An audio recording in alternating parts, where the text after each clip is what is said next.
শ্রীযুক্ত রাখাল। জন্ম তাহার হয়েছিল সেই যে বছর আকাল। গুরু মশাই বলেন তারে, বুদ্ধিতে নেই একেবারে, দ্বিতীয় ভাগ করতে সারা সব মাছ ধরে নাকাল।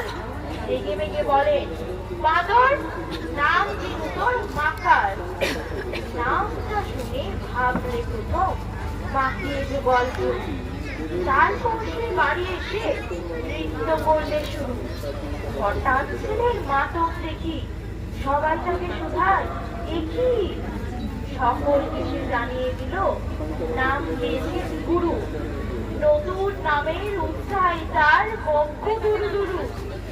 কুলির পরে বসিয়ে দাদা বললে কানে কানে, গুরু মশাই গাল দিয়েছে, বুঝিস নি তার মানে?